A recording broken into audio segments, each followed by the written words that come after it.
Well, as I said earlier, we are regarded worldwide as a global energy giant, the third biggest energy exporter on the planet after Russia and Saudi Arabia. But 2/3 of our energy production goes overseas. Remember, it was Matt Canavan who said in the middle of the election campaign that net zero is dead. And while the comment was described at the time as unhelpful and frustrating by colleagues, he is a lone political voice speaking the truth.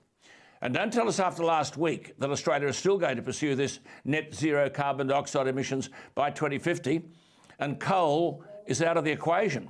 Gas, which is a fossil fuel, suddenly seems greatly in demand. And one of the most ill-informed proponents of the elimination of coal from the energy equation is the media darling and the New South Wales Energy Minister Matt Canavan, who raced off to Government House and last week shamelessly signed off on a provision of the Essential Services Act in New South Wales from 1988, which declares that, quote, the supply and distribution of coal is an essential service, unquote. I've said on this whole energy issue, hypocrisy has no limits. A chameleon is a member of the lizard species with a pronounced ability to shift into different colours.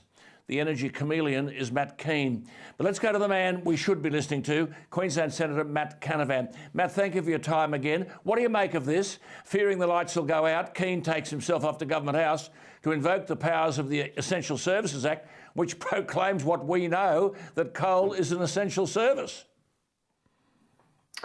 Well, it can only be summed up, Alan, in the words, socialism sucks. It really does suck. Because under a communist socialist regime, what do? You get shortages, you get queues lining up for things. And that's what we've got, as you say, in an energy-rich nation, one of the world's largest energy exporters. We ourselves here are running out of energy. It's like Eskimos running out of ice. That's what's happening here in Australia by not being able to turn on our appliances all the time while we export the energy to other countries so they can have that luxury. It is an absolute disgrace. Matt, just repeating, we're the third biggest energy exporter on the planet, but pensioners and elderly people have to worry about whether the electricity is available to keep them warm. Why aren't we building, that is government, if private sector now want new coal-fired power plants, when we are exporting high-quality thermal coal to keep the lights on in other countries?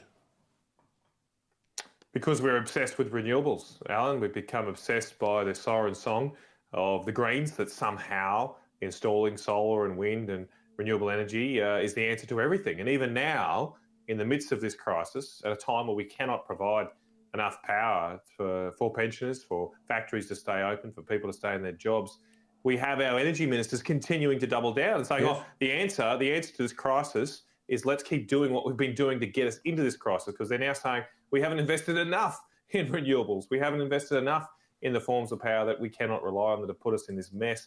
I mean, they're now saying, Alan, that somehow coal is unreliable. We hear that a lot, that the reason we're in this is because coal is unreliable. Well, a memo needs to be written to these morons.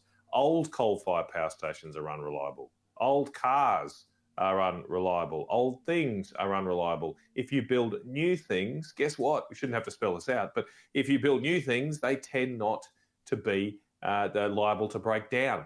And that's why all the countries we're exporting coal to, but if their thesis was right and coal is unreliable, shouldn't the lights be going off in Japan, in Korea, in India, in Vietnam, and a bunch of other countries that rely on our coal?